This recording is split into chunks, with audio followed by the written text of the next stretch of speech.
So ndoda kuverenga the book of Jeremiah chapter 31 verse 31, ndozoverenga Isaiah chapter 43 verse 19, ndozoverenga this Revelation chapter 21 verse 5. Jeremiah 31 verse 31 inoti, tarirai mazuva anouya, ndizvo zvinotaura Jehovha. Mazuva anouya, Jeremiah obva ati ndizvo zvinotaura Jehovha. He made sure kuti the people vari kupfuudza mashoko aya kwavari vanofanira kuziva kuti it is not him Jeremiah who is saying these things, but it is the Lord who is saying it to Jeremiah, so that Jeremiah will pass it on to the Israelites. So Jeremiah now argued, behold, this is what the Lord has said. Vari kuti kudii Mwari? Vari kuti tarisai muone mazuva anouya, apinda mashoko aMwari, ari kutaura naMwari. Mazuva anouya andichaita sungano itsva. Sungano itsva kuda kuti God Mwari achitaura naJeremiah kuti Jeremiah, let this be known by all the Israelites, kuti there is something that I am going to do in the future.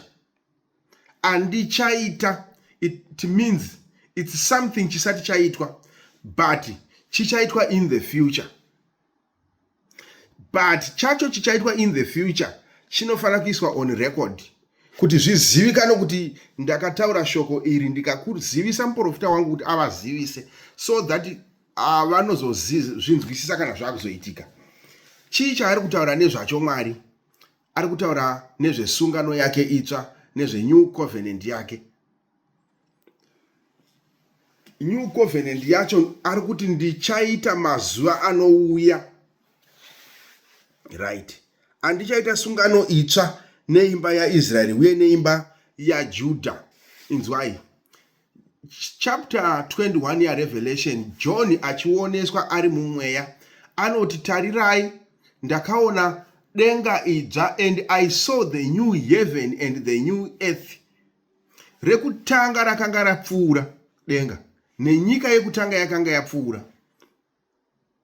Chii chaakaona? Akaona denga idzva nenyika itsva. Nyika itsva yakaonekwa naJohn, denga idzva rakaonekwa naJohn. Kana tichida kutaura nekunzvera zvakanaka, tinoona kuti ndo yakanga ichiprofitwa naJeremiah panapa. Jeremiah akati tarirai, ndo zvinotaura Mwari. Mwari ari kuti kudii? Ari kuti nemazuva anouya andichaita sungano nemi, sungano itsva. Sungano itsva, right? Ndokubva ati paverse 32, sungano yacho nayi kana yaitwa haingafanani, which means this new covenant order kana yaitwa, the new covenant law will be different from the old covenant law. Nekuti ari kuti haingafanani nesungano yandakaita namadzibaba avo namazuva andakavabata ruoko. Saka New Testament law and Old Testament law are two different things according to Jeremiah 31 and Jeremiah 32. These two covenants are not the same. And these two different covenants are operated at the same time. Ano-operata panguva dzakasiyana. Nguva iri kuprofitwa mashoko aya naProfeti Isaiah, already old covenant law is in existence. But kunyangwe zvakadaro, Jeremiah pakuprofita kwaari kuita, ari kutoprofita mazwi aMwari, ari kutaura naMwari kuti zivisa vanhu kuti pane ari kuzoteera mazuva andichaita a different one and the new covenant yandichaita will be different from this one of your fathers. Saka sungano ichange iri itsva. John akuratidzwa denga idzva nenyika itsva. Jeremiah akaratidzwa, Jeremiah akataurirwa naMwari kuti zivisa kuti ndichaita sungano itsva. Saka sungano yakaprofitwa naJeremiah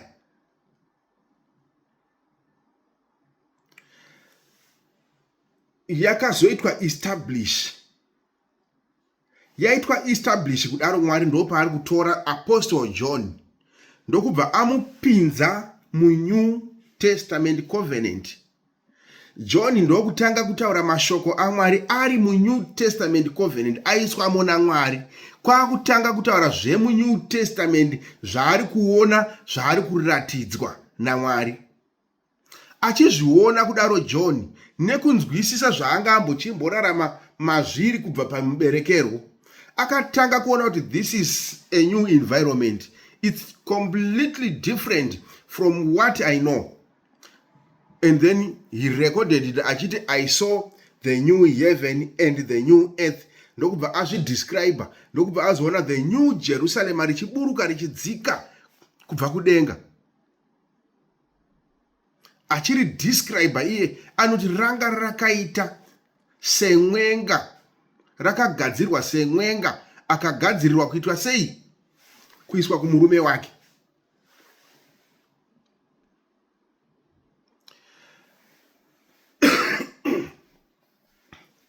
Ndo nyaya iri kutaurwa panapa. Saka Mwari ataura kuna Isaiah, takuona zvaakataura kuna Isaiah zvezve akuzviratidza kuna John kuti I have now fulfilled zvandakazivisa kuti ndichaita.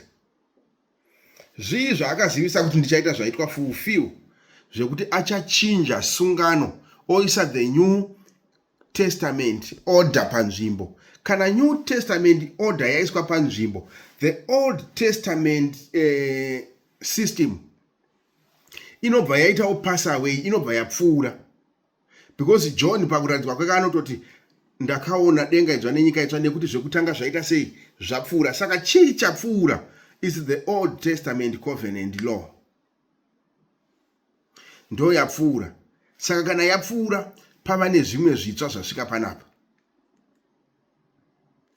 Ndo zvanziri kunzi naIsaiah, mazuva andichaita sungano itsva neimba yaIsraeri. Ndo zviri kunziona Mwari pano. Ukatarisa mashoko andichiti nawo ukada kunzvera zvakanaka, mashoko ataurwa naIsaiah achishandiswa naMwari nemashoko matauriro ari kuita John, language yacho yasiyana.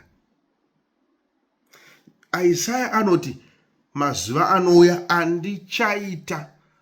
Isaiah zvaakaprofita zvainongedzera kune zvichaitika mangwana, future. But John pakutaura kwake kwaari kuita panapa nawo, John ari kuti paverse 5 ari kuti wakanga agere pachigaro choushe akati, tarirai ndinovandudza zvose. Haachati ndichavandudza, akuti ndino. Kuvanhu vakaenda kuchikoro English yekuprimary ye vakaita ndo vanonzi ma tenses, pataita ma future tense nema past tense. Iyi manje language yematauriro apa iyi akati ndino takadzidziswa tikanzi ukaona zvataurwa zvichidai, it is the present and continuous tense. Ndino because ndicha future, ndino present, ndaka past.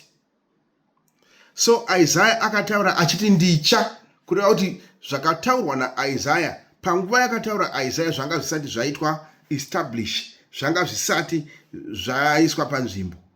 But zvaizoitwa panzvimbo nekuti Isaiah akataurwa kunzi zvive on records, so that when it happens vanozoziva kuti ndo zviye zvakanga zvakaprofitwa. Saka Isaiah anoti ndicha, John akuti ndino. ZvaJohn manje zvatova akutotaura zviri current kubva panguva iyoyo going forward. Saka zviri kureva kuti kudii? Zviri kureva kuti zvakataurwa apa pana Mwari vachitaura kuOld Testament vachishandisa muprofita Isaiah, kuno kuJohn paakutaura achingoona the same thing zvakangotaurwa naMwari. Now ndo the same thing zviri kutaurwa naJohn, but the difference ndeyekuti Isaiah akazvitaura but asina kuiswa, akangotaunzi taura uchidaro, but now John akuzvitaura ari muNew Testament macho achitodescribe zvaari kuona, zvaari kuratidzwa, nekuti ari muNew Testament ndo paari kuona Mwari agere pachigaro chake cheushe achitanga kutaura mashoko aya achiti behold, I make all things new. I make all things new. Ndo zviri kutaura naMwari.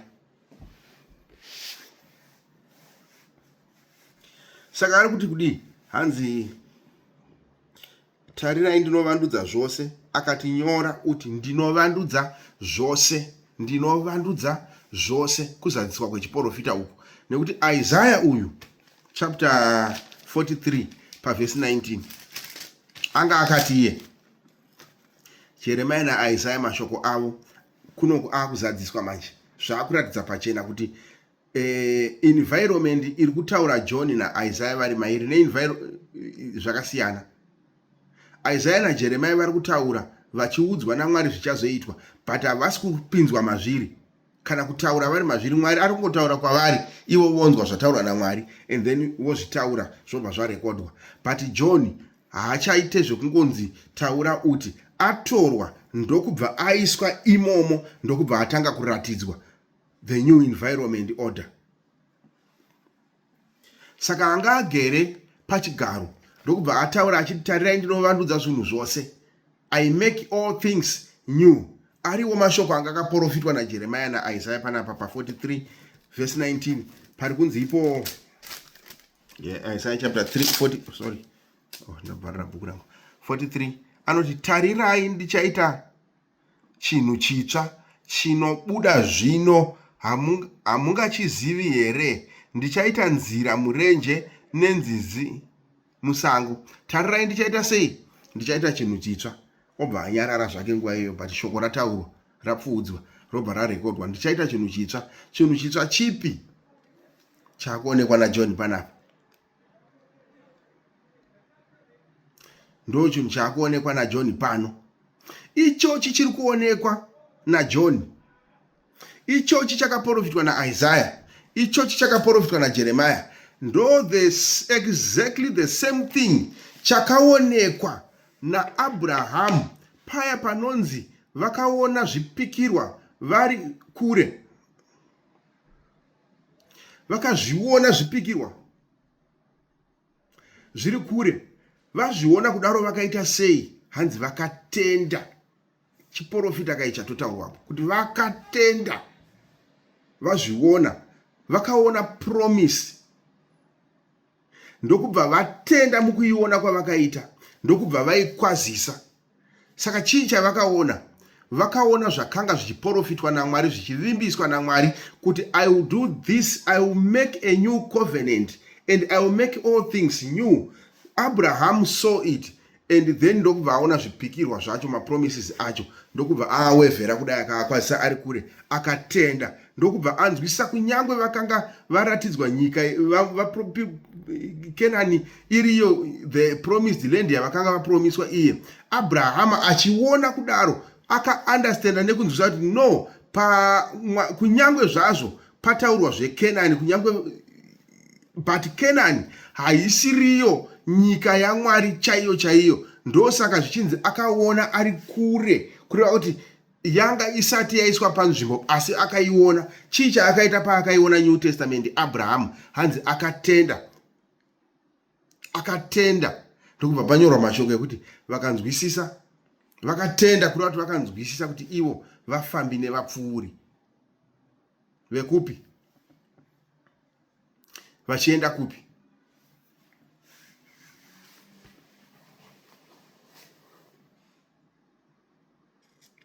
Saka ndo nyaya iri kuratidzwa John now. Kureva kuti kana John apedza kuratidzwa kudai so, pakufanira kuwanikwa mabelievers vaakutenda nyaya iyi kuti vapinde munew environment yaMwari iyi, muNew Testament yaMwari.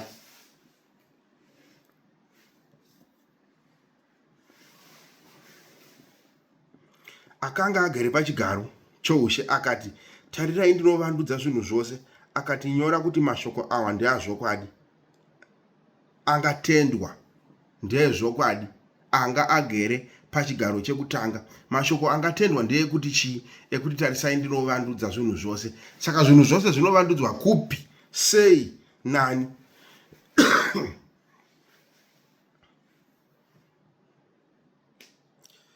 Zvinhu zvese zvinovandudzwa sei?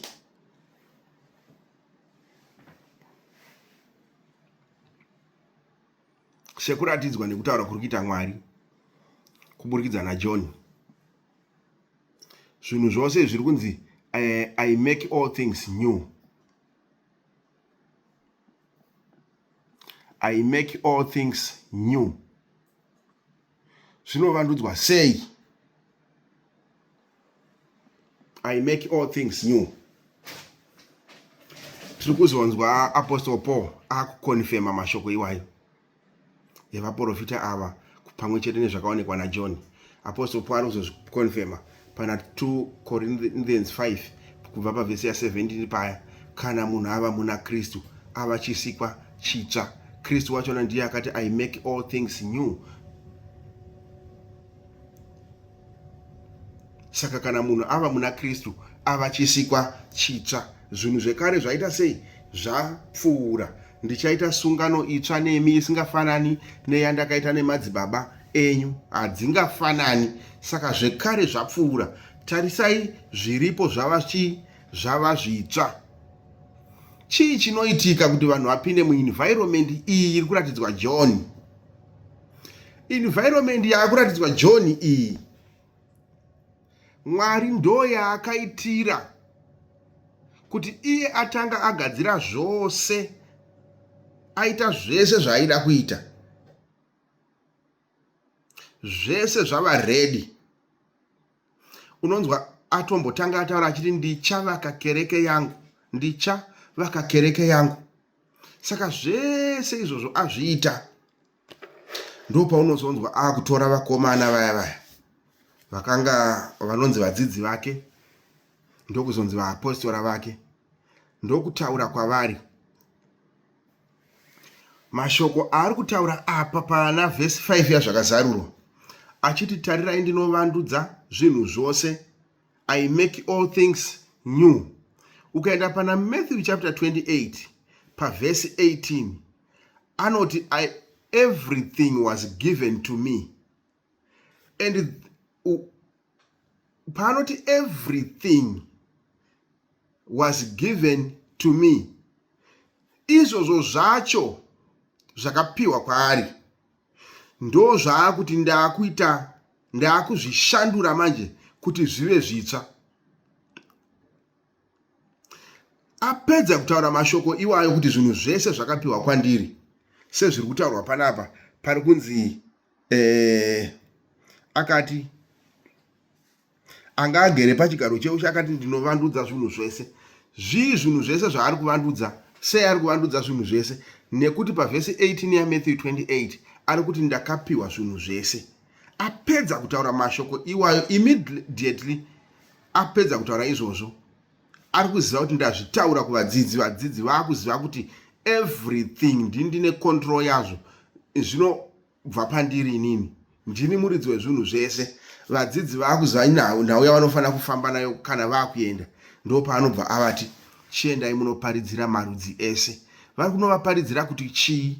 Nyaya dzese idzi dziri kutaurwa dzaMwari, dzekuti Mwari akamira sei, zvinofamba sei, upenyu hunobva kupi, uye upenyu hunogamuchirwa sei kuti vanhu vagamuchire upenyu husingaperi. Vanofanira kutanga vatenda vhangeri yavari kuparidza ava yaMwari ane simba pamusoro pezvinhu zvose kudenga nepanyika, iye akavandudza zvinhu zvese. Saka kana vaparidza Jesu Kristu akavandudza zvinhu zvese, akachinja covenant, akaisa covenant itsva kuti vari kuzoparidzirwa nevanhu vari kuti chiendai munoparidzira marudzi ese, kana vachitenda zvinoparidzwa nevatumwa vake ava, vanouya vachipinda muNew Covenant, havauye vachipinda muOld Testament, but vanouya vachipinda muNew Testament.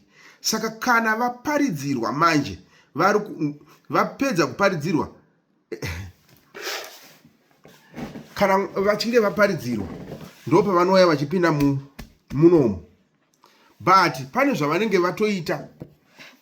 Rega ndiverenge Romans chapter 6 from verse 3. Romans chapter 6 from verse 3.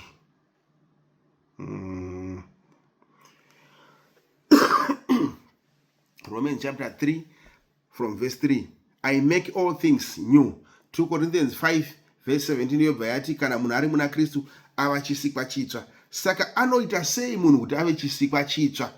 Unongomuka here one day kana ungoti wapedza kudya sapa kana wapedza kudya lunch kana wapedza kudya dinner, ukangozvifunga wabva watongoti ndatova new creature. Ndo zvazvinoita? Hazvidaro.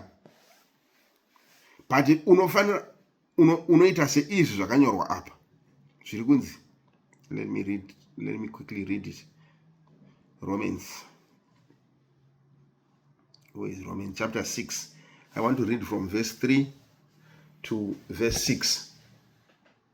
It will help us kunzwisisa zviri kutaurwa naMwari kana zviri kubudiswa naMwari pakutaura kuri kuita muapostora John paverse chapter 21 verse 5 pari kuti akanga agere pachigaro cheushe ndokubva ataura kwaari achiti, ndichavandudza zvinhu zvese, ndichaita zvinhu zvese zvitsva. Saka anzi verse 3, ko hamuzivi here kuti isu takabhabhatidzwa muna Kristu? Hamuzivi here kuti isu takabhabhatidzwa muna Kristu Jesu, takabhabhatidzwa murufu rwake. Alright. Naizvozvo pakubhabhatidzwa takavigwa pamwe chete naye kuti saiye Kristu akamuswa kuvakafa nokubwinya kwaBaba, saizvozvo nesuwo tifambe neupenyu hutsva. Inzwai. Naizvozvo tifambe neupenyu hutsva hwaari kuti I make all things new. Ndo upenyu hwatinoparidzirwa totenda. Kana tatenda tobhabhatidzwa. Patinobva kubhabhatidzwa chiri chiratidzo chekuti tatenda. Tichibva kudaro taakumuka tichitanga kufamba neNew Testament law, New Covenant law, upenyu hutsva huri kunzi naiye ndinoita zvinhu zvese zvitsva, ndinovandudza zvinhu zvese. Kana avandudza zvinhu zvese zvitsva, kureva kuti aisa environment panzvimbo yekuti whosoever anoraramira mucovenant yake iyi yaari ishe wayo anofanira kurarama nemurayiro mutsva wake. Murayiro mutsva wacho uri wekutenda, wakati kuti ani nani anotenda aregere kufa asi ave neupenyu husingaperi. Saka upenyu husingaperi huri kuwanikwa kubva pakutenda. Chinotendwa chacho riri vhangeri raMwari risina kushatiswa, sezvarakauya richiparidzwa nevatumwa vake vakauya naro vakaparidza vachiti vakatuma achiti endai munoparidzira marudzi ose. Anenge atenda akabhabhatidzwa, anenge atenda mumubhabhatidze muzita raBaba neremwanakomana neremweya mutsvene. Kuna Maki ndokubva ati zvisikwa zvose zvesango muzviparidzire. Anenge atenda akabhabhatidzwa achaponeswa. Kuponeswa kwacho ndiko kubviswa muold system uchipinzwa munew system, wotanga kurarama nemurayiro mutsva waMwari unobva pakurayira kwaMwari. Naizvozvo takavigwa pamwe chete naye murufu kuti saiye akamutswa kuvakafa nekubwinya kwaBaba vedu, saizvozvo nesuwo tifambe neupenyu hutsva. So it's clear. Verse 4 yaRomans chapter 6, it's clear kuti nesuwo kana tava muna Kristu, sezvataurwa na2 Corinthians 5 verse 17, ndo zviri mumwe chete zviri kutaura kuti kana tava muna Kristu, saizvozvo nesuwo isu tifambe neupenyu hutsva. Saka kusanzwisisa here kana kuti ameno zvinoita kuti vanhu varambe vachingoita nenharo vachingomisikidza murayiro wakare zvisina kutaurwa nekurayirwa naMwari. Asi iye Mwari akati kana vanhu vava muna Kristu zvava zvisikwa zvitsva. Romans chapter 6 verse 4 panapa yakunopera iri kutoti kuti tifambe neupenyu hutsva. Ephesians chapter 4 from verse 17, upenyu hutsva muna Jesu Kristu. Naizvozvo murege kuramba muchifamba sevahedheni vanofamba neupenzi hwekurangarira kwavo vakasvibirwa paupenyu hwemuna Kristu, vari vatorwa paupenyu hwemuna Kristu, vakasvibirwa ndangariro dzavo pakunzwisisa izvi zvinhu izvi zvaMwari.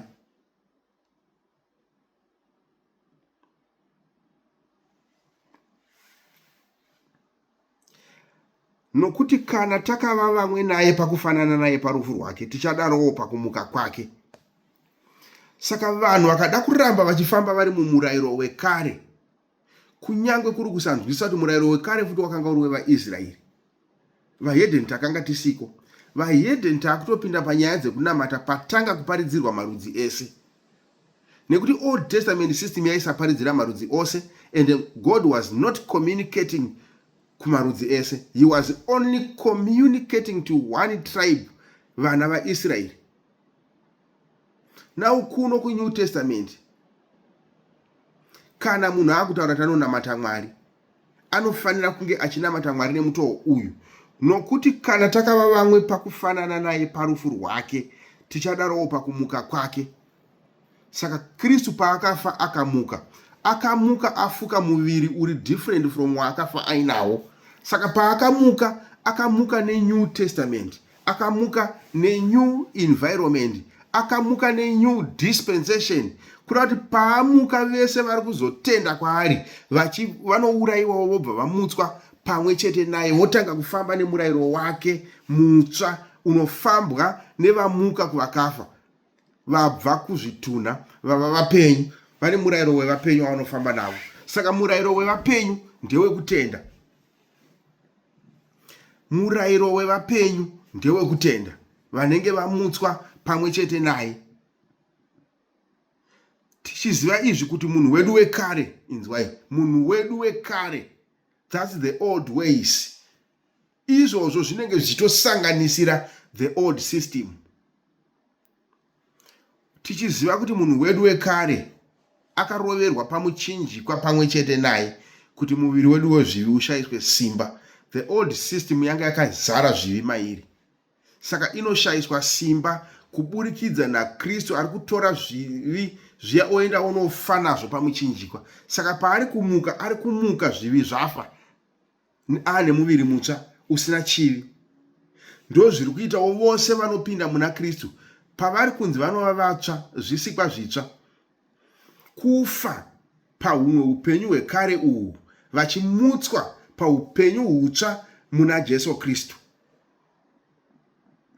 kuti muviri wezvivi ushayiswe simba, tirege kuzova varanda vezvivi sevanhu vakaponeswa nenyasha. Tirege kuzova varanda vezvivi. Ndo zvaari kutaura Ishe, ndo zvaari kutaura. Saka ndo nyaya imwe chete iri kutaurwa panapa pavhesi 5 yaJohn. Panapa pari kunzi, tarirai ndinovandudza zvinhu zvose, akati nyora uti mashoko aya ndeazvokwadi, angatendwa. Nyora uti mashoko aya ndeezvokwadi. Zvari ezvokwadi mashoko aya, angatendwa. Angatendwa mashoko aya nekuti ndeechokwadi. Ndo zvaanga ataura paprevious chapter, pa chapter 19 apa pavhesi 9 yacho. Chapter 19 pavhesi 9 anga atombobva kutaura mashoko iwaya achiti zvino akati kwandiri, nyora uti vakaropafadzwa vakakokerwa kuchirayiro chokuwana chegwayana. Imwe nyaya weyo iyi. Vakaropafadzwa vakakokerwa kuchirayiro chekuwana chegwayana. Akati kwandiri, mashoko aya ndeazvokwadi aMwari. Mashoko aya ndeezvokwadi, ari echokwadi kudaro mashoko aMwari.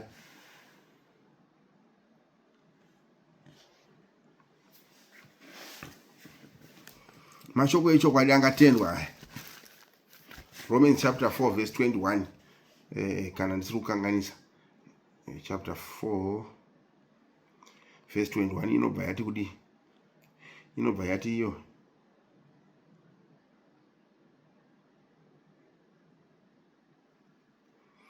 hana kushayiwa simba pakutenda, achifunga muviri wake wakanga watofa hawo zvaiva namakore anenge 100. Akatarira chipikirwa chaMwari, haana kunyunyuta nokusatenda, asi wakasimbiswa pakutenda, akakudza Mwari, achiziva kwazvo kuti icho chaakapikira wakanga ane simba rokuchiitawo. Chaakapikira Mwari, chaakapromisa, simba racho rekuchiita anaro. Saka chii chaakapromisa? Tanzwa zvaakapromisa kuti akati ndichaita sungano itsva. Tikanzwa Isaiah 43 verse 19 ichingopupura mashoko mamwe chete iwayo, now taakuona fulfillment yezvanga zvapromiswa kuitwa kwazvo panapa. Takuona kuti alright, saka chii chiri kuitika kana Mwari achitaura zvenew dispensation, zvenew testament, zvekuti zvinhu zvose I will make everything new, all things new, ndinovandudza zvinhu zvese and so on. Takuona kuti alright, Jehovha Mwari akauya panyika semunhu ndokusvikira panyika ine vanhu vachirarama pasi pemutemo wavairarama nawo, ndokujoinawo vanhu ndokurarama navo mumutemo imomo, akafamba navo ndokutora zvose zvakanga zviri pavanhu, pamiviri yevanhu, ndokuzvisa mumuviri wake, ndokubva anoroverwa pamuchinjikwa, ndokufa nazvo, ndokubva amuka asisina zvese zvaakaurayiwa ainazvo, akamuka ava mumwe asiri akaurayiwa uya, akanga ava Christ, Mwari mweya.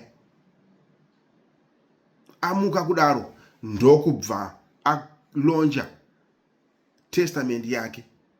Testament itsva haina akaipinda Jesu asina kumuka kuvakafa, yakapindwa Jesu amuka kuvakafa, nekuti kugadzirwa kwayo testament iyi kufa kwaJesu Kristu. Kufa kwaJesu Kristu ndokufa kweOld Testament kuvatsvene nevatendi vaMwari.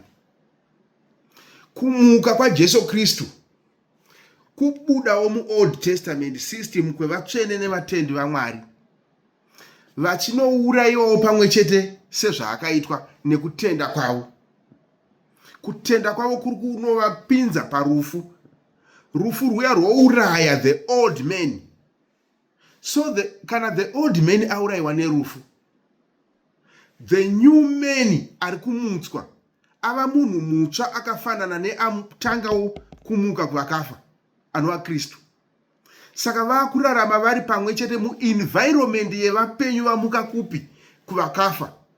Saka vamuka kuvakafa vaya vakufamba nemurayiro mutsva uyu, ndo vaburutsirwa Jerusarema idzva riri kunzi zvekutanga zvakanga zvapfuura. Saka razoburutswa idzva iri manje ndere ava vanhu vamutswa kuvakafa, kana kuti vamuka pamwe chete naKristu kuvakafa. Saka vamuka kuvakafa vese vagadzirirwa new way of life yavo, vagadzirirwa imba yavo yekuti vapinde vagare imomo vachiraramira imomo. Saka New Testament ndeye vanhu vose vakafa kuOld Testament, vanomutsirwa muNew Testament neshoko raMwari nekutenda kwavo, vobva vapinzwa muimba yavo nyowani. Havachadzokere kuimba yakare yavairarama iya. Kana vava mumba umu manje, vakurarama nemurayiro mutsva, vachitoona kutoti zvinhu izvi zvasiyana, taamu New Jerusalem, mudenga idzva nenyika itsva. Saka taakurarama humwe upenyu hutori totally different panapa. Ndo zviri kurayirwa, ndo zviri kudzidziswa, ndo zvinhu zvinofanira kuzivikanwa nemunhu wese anoti anonamata Mwari.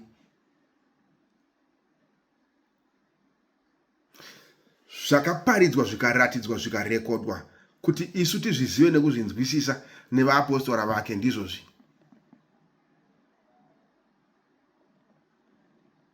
Vanozviramba, vasingazvitende havazvitende, but ndo zvazvakaita hama dzangu. Vese vanonzi vari muna Kristu zvisikwa zvitsva, ende vese vakamutswa naKristu nemutoo uyu, vakaiswa muNew Testament, vanofanira kunge vari real siblings, ihama nehama chaidzo, zvekuti hapatofaniri kuitika kuti iri iboka rekwanhingi, iri iboka rekwanhingi, hazvina kuwanikwa. Vana Pita vamuka kuvakafa, mweya mutsvene wapinda mavari, watanga kuvandudzika, manje vakurarama vachiparidza shoko raMwari reNew Testament. Vakazviita vari pamwe chete, vaine humwe chete, mweya wacho akavamutsa wacho iye akatanga kumuka iye, ndokubva avamutsawo iwo kuti vave pamwe chete naye musame environment wavakanga vachiparidza wachona iye.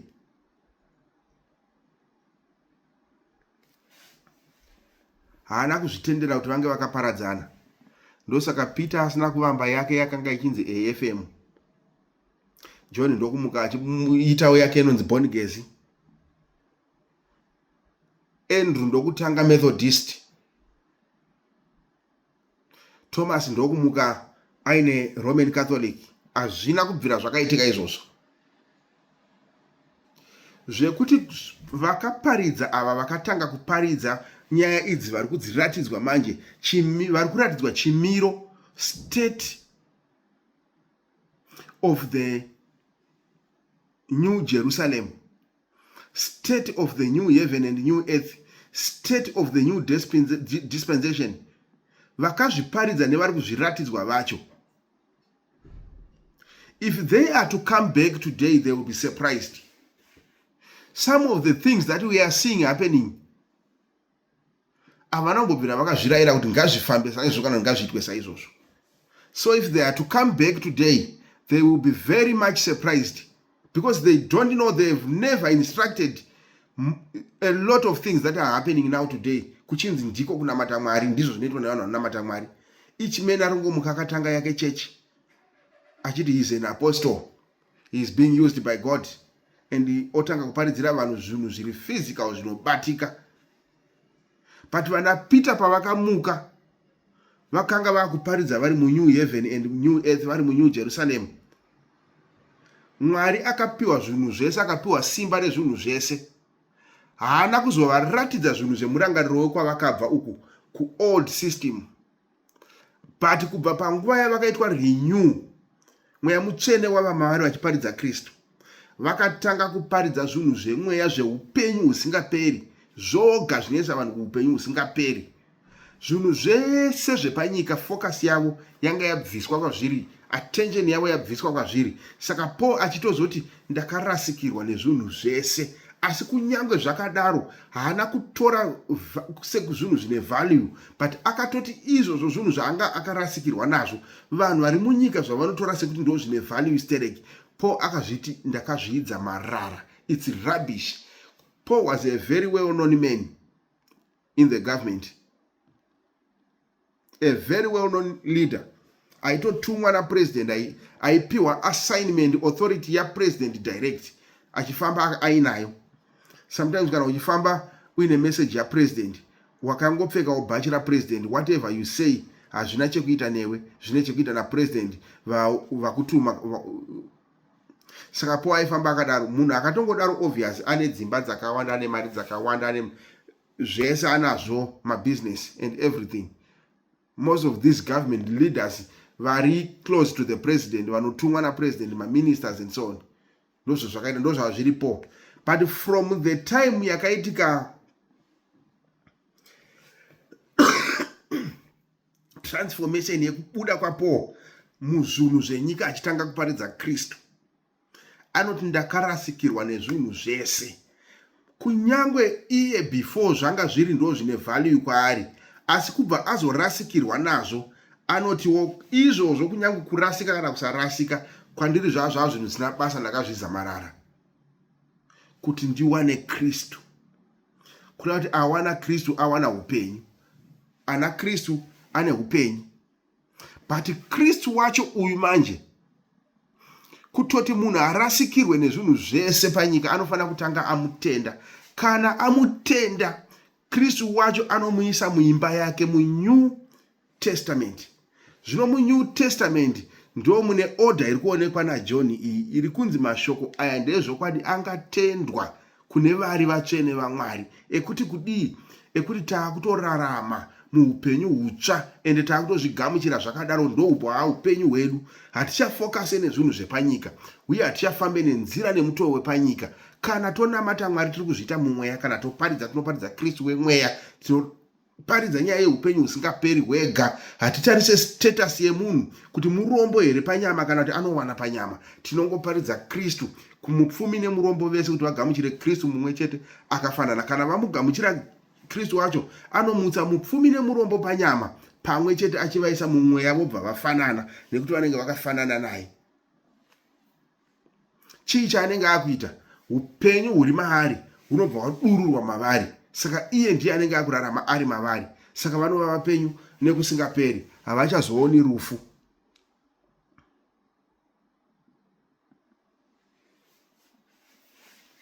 New dispensation ndozvo zvakaita izvozvo.